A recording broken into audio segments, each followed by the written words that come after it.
Hello दोस्तों, नमस्कार, जोहार आप सभी को। आप सबों का स्वागत है फिर से हमारे YouTube चैनल में। और अगर आप सभी हमारे चैनल पे नए होंगे तो आप सभी चैनल को सब्सक्राइब और एक लाइक आप सभी जरूर करें। आज मैं आप सभी विद्यार्थियों के लिए और आप सभी लोगों के लिए लेकर के आया हूं कंप्यूटर का निचोड़ जीके, जिसको बोला जाता है ना कि इसको जब अगर पढ़ लिए तो इसके बाद आपको कुछ पढ़ने का जरूरत नहीं पड़ेगा। क्योंकि ये जो जीके है ना, इसको मैंने लेकर के आया है कहां से? लुसेंट से। और ये सब जो पहले के जो इंपॉर्टेंट है उसको और आने वाले जो एग्जाम होंगे, जितने भी तरह का एग्जाम होगा, उसमें सारे के सारे सवाल आपके क्या होंगे? पूछे जाएंगे। और जो मैं आपको बताऊंगा इसके बाहर का कहीं भी आपका क्या हो सकता है? नहीं आ सकता है। तो आज हम लोग सबसे पहले बात करते हैं। देखिए, ये हमारा कंप्यूटर जीके में पहला सवाल है।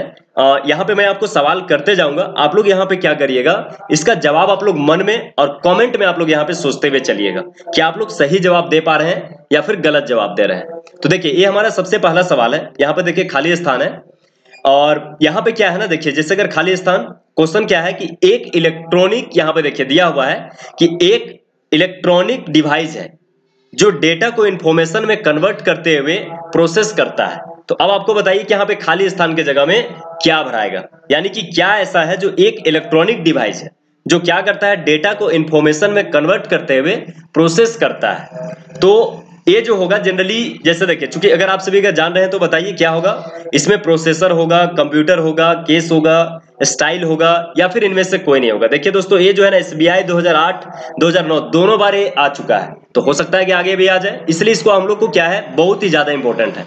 तो इसमें होगा हम लोग का क्या? प्रोसेसर। ये होगा क्या? प्रोसेसर। यानी प्रोसेसर एक इलेक्ट्रॉनिक डिवाइस है जो डेटा को क्या करता है ना, इंफॉर्मेशन में कन्वर्ट करते हुए प्रोसेस करता है। तो ये हम लोग का हो गया पहला का, कौन सा होगा? प्रोसेसर।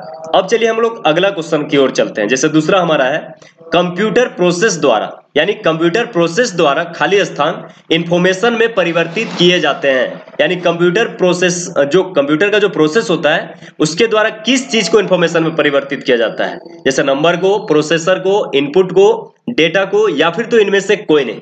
तो इसका जो जवाब होगा डी। ऑप्शन कौन सा होगा? डी। चूंकि मान लीजिए कंप्यूटर प्रोसेस द्वारा जो होता है डाटा को ही क्या होता है कि इंफॉर्मेशन में परिवर्तित किया जाता है।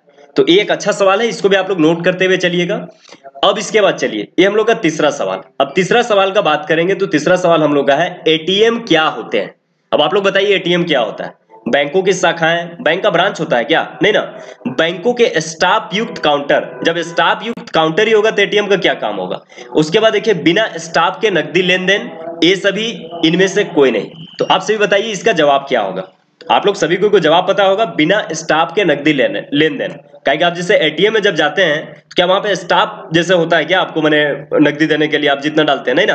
आप एटीएम में जाते हैं, अपना एटीएम डालते हैं, पासवर्ड डालते हैं, उसके बाद जितना वहां पे अमाउंट आप भरते हैं उसके अकॉर्डिंग क्या होता है, आपको वहां पे पैसा निकल करके आता है। तो ये हम लोग का 3 सवाल था। अब इसके बाद चलिए हम लोग चलते हैं अपने अगले सवाल की ओर। जैसे मान लीजिए हम लोग का क्या है, ये हम लोग का चौथा सवाल है, डेटा प्रोसेसिंग का अर्थ क्या है? डेटा प्रोसेसिंग का अर्थ क्या होता है? डेटा का संग्रह, कंप्यूटर की कार्य प्रणाली, गणना का कार्य करना, वाणिज्यिक उपयोग के लिए जानकारी तैयार करना, या फिर तो इनमें से कोई नहीं। तो बताइए चौथा का जो सही जवाब जो होगा वो क्या होगा? चौथा का क्या होगा? डी। वाणिज्यिक उपयोग के लिए जानकारी तैयार करना। काहे कि मान लीजिए डाटा जो प्रोसेस करता है तो वाणिज्यिक उपयोग के लिए क्या करता है? जानकारी को तैयार करता है। अब इसके बाद चलिए हम लोग का क्या आता है? पांचवा सवाल क्या है? सीपीयू का वह भाग जो अन्य सभी क्या है, कंप्यूटर कंपोनेंट्स की गतिविधियों को कोऑर्डिनेट करता है, वह निम्नलिखित में से कौन सा होता है? तो आप लोग बताइए, जैसे सीपीयू का वह कौन सा भाग है जो अन्य सभी कंप्यूटर कंपोनेंट्स की गतिविधियों को कोऑर्डिनेट करके क्या करता है, उसको जो है रखता है। ठीक है, तो उसमें से क्या होगा? जैसे मान लीजिए अगर सवाल नंबर 5 की अगर बात करेंगे तो कौन सा होगा हम लोग का? क्या होगा? चलिए आप लोग बताइए क्या होगा? Control unit. चलिए अब इसके बाद हम लोग क्या करते हैं, छठा सवाल की ओर बढ़ते हैं। तो हम लोग का 6 नंबर का जो सवाल होगा ये भी बहुत ज्यादा इंपॉर्टेंट है। जैसे डेटाबेस में, जैसे अगर बात करेंगे तो डेटाबेस में खाली स्थान फील्ड्स कैलकुलेशन करने के लिए प्रयुक्त नंबर स्टोर करते हैं। तो डेटाबेस में फील्ड कैलकुलेशन करने के लिए प्रयुक्त नंबर क्या होता है? देखिए यहाँ पे ऑप्शन है नेक्स्ट, क्या है? नेक्स्ट की, उसके बाद यहाँ पे अल्फा न्यूमरिक, उसके बाद न्यूमरिक, उसके बाद क्या है? इनमें से कोई नहीं। तो 6 का क्या होगा? न्यूमरिक। ये होगा 6 का न्यूमरिक होगा। उसके बाद चलिए 7 नंबर का सवाल क्या है, कंप्यूटर में जाने वाले डेटा को क्या बोलते हैं। देखिए कंप्यूटर में जो जाता है उस डाटा को हम लोग क्या बोलते हैं, आउटपुट, एल्गोरिथम, इनपुट, कैलकुलेशन या फिर तो फ्लो चार्ट। तो 7 नंबर का जो होगा हम लोग का क्या होगा, चलिए जल्दी से बोलिए, कंप्यूटर में जाने वाले डाटा को, यानी कंप्यूटर में जैसे कोई भी आप कीबोर्ड वगैरह से जब टाइप वगैरह करते हैं तो कोई भी डाटा को जब अंदर अगर भेजते हैं तो क्या होता है, इनपुट होता है। क्या होता है दोस्तों, इनपुट होता है। तो हम लोग का क्या होगा, इस सवाल का जवाब होगा कंप्यूटर में जाने वाले डेटा को इनपुट कहा जाता है। अब इसके बाद चलिए हम लोग का क्या हो गया, अगला सवाल जो हम लोग का है क्या है, 8 नंबर का जो सवाल है, इसमें इनपुट का आउटपुट में रूपांतरण किसके द्वारा होता है। यहां पे देखिए क्या है, peripherals, memory, storage, input output unit और फिर क्या होगा, सीपीयू। तो 8 नंबर का जो जवाब होगा क्या होगा, सीपीयू। यानी कि क्या होता है, इनपुट का आउटपुट में रूपांतरण किसके द्वारा होता है, सीपीयू। और इसका फुल फॉर्म क्या होता है, सेंट्रल प्रोसेसिंग यूनिट। इसको हम लोग क्या बोलते हैं, कंप्यूटर का दिमाग भी कहते हैं। अब इसके बाद चलिए आगे, कंप्यूटर क्या है। तो 9 नंबर का सवाल जब अगर चलेंगे तो कंप्यूटर क्या है, एक इलेक्ट्रॉनिक मशीन, पावर मशीन, मानव मशीन, विद्युत मशीन, इनमें से कोई नहीं।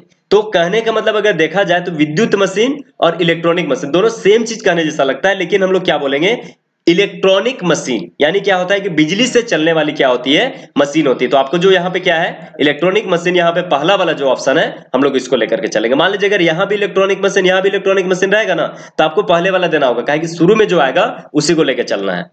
अब इसके बाद चलिए हम लोग का क्या है, 10 नंबर का सवाल। देखिए क्या है, कंप्यूटर की विशेषताएं या कार्य निम्नलिखित में से एक नहीं है। डेटा संकलन, डेटा संचयन, डेटा संसाधन, डेटा निर्गमन, डेटा आकलन। तो 10 नंबर का जो हम लोग का जवाब होगा वो क्या होगा, यहाँ पे इसको हम लोग क्या बोलते हैं, डेटा आकलन। यानी क्या होता है, जैसे कंप्यूटर की विशेषताएं या कार्य निम्नलिखित में से क्या नहीं, तो डेटा संकलन भी करता है, डेटा का संचयन भी करता है, डेटा संसाधन भी है, डेटा निर्गमन भी है, लेकिन यहाँ पे क्या है, आपका डेटा आकलन नहीं करता है। चलिए अब इसके बाद यहाँ पे कंप्यूटर में डेटा किसे बोलते हैं, संख्या को, चिन्ह को, दी गई सूचना को, चिन्ह व संख्या सूचना को, इनमें से कोई नहीं। देखिए ये जो है एसबीआई 2009 में आया हुआ भी है। तो इसको क्या बोलते हैं, कंप्यूटर में डेटा किसको हम लोग बोलेंगे, जो कंप्यूटर में हमारा जो डेटा होगा तो हम लोग किसको बोलते हैं, देखिए यहाँ पे, यानी क्या होगा, चिन्ह व ये जो संख्यात्मक सूचना को, यानी कोई भी चिन्ह रहेगा या फिर तो कोई संख्यात्मक, जैसे मान लीजिए सूचना अगर आप कंप्यूटर को दीजिएगा तो क्या कहलाएगा, आपका डाटा कहलाएगा। अब इसके बाद चलिए हम लोग क्या करते हैं, 12 नंबर के सवाल को चलते हैं। तो 12 नंबर के सवाल में क्या है, कंप्यूटर में सूचना किसे कहते हैं। यहाँ पे डाटा क्या था, इसमें सूचना क्या है।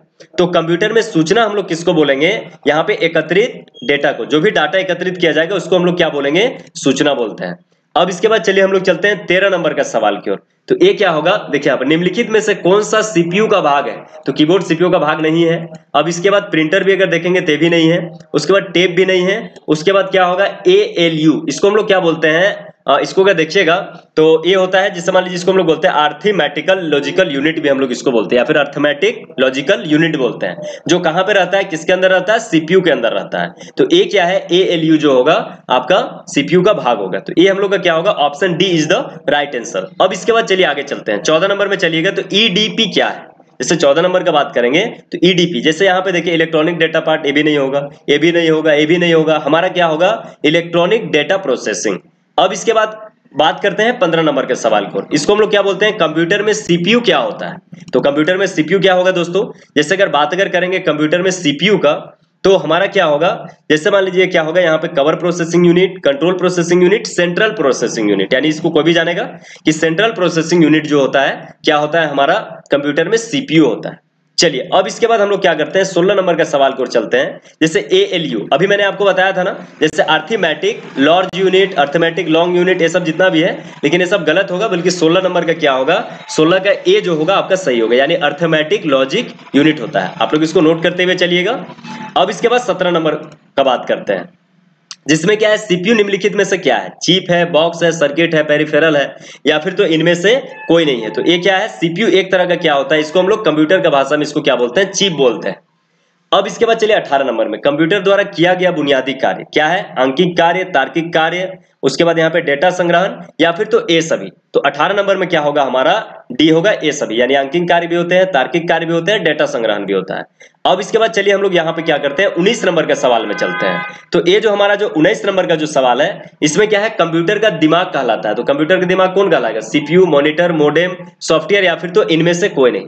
तो ये क्या होगा, सीपीयू जो होगा कंप्यूटर का दिमाग कहलाएगा। अब इसके बाद वीडियो एवं कीबोर्ड के बीच संपर्क स्थापित करता है। तो 20 नंबर का सवाल में हम लोग का क्या होगा, सी, यानी कि क्या होगा, वीडियो यानी विजुअल डिस्प्ले यूनिट, जिसको मॉनिटर बोलते हैं या फिर कीबोर्ड, इसके बीच में संपर्क स्थापित करने के लिए क्या होता है, सीपीयू। अब हम लोग चलते हैं 21 नंबर का सवाल की ओर। तो 21 नंबर का सवाल की अगर बात करेंगे तो कंप्यूटर एक ऐसा उपकरण है जो सिर्फ गणक ही नहीं बल्कि गणितीय, अंकगणितीय, उसके बाद विपणन, ए तथा बी दोनों, या फिर तो इनमें से क्या है, कोई नहीं। तो इसमें से क्या होगा, ए तथा बी दोनों, यानी गणितीय भी करता है और अगणितीय कार्य भी दोनों क्या कर सकता है, इसलिए क्या होगा, ये जो होगा आपका डी नंबर यहाँ पे सही होगा। उसके बाद मानव तथा कंप्यूटर में किसकी गति अधिक है। अगर 22 नंबर का अगर बात करेंगे तो किसका होगा, मानव मन तथा कंप्यूटर में किसकी गति अधिक है, तो कौन सा होगा, मानव मन। कोई भी जानेगा। अभी हम लोग यहाँ पे बैठे हैं ना, तुरंत दिल्ली, कलकत्ता, बंबई कहीं भी सोच लीजिएगा, कहीं भी चल जाइएगा घूमने के लिए, तो मानव मन होगा। अब इसके बाद हमारा क्या होता है, अगला जब चलेंगे तो 23 नंबर में है केंद्रीय प्रसंस्करण इकाई, सीपीयू के काम क्या है। देखिए यहाँ पे 23 नंबर में जो आपका आएगा दोस्तों, 23 नंबर का क्या होगा, हम लोग यहाँ से देखिएगा तो देखिए अंकगणितीय परिकलन, ये भी नहीं होगा। दो राशियों के मानों की तुलना, कृत्रिम स्मृति में वांछित डेटा की खोज करना, ए तथा बी, इनमें से क्या होगा, कोई नहीं होगा।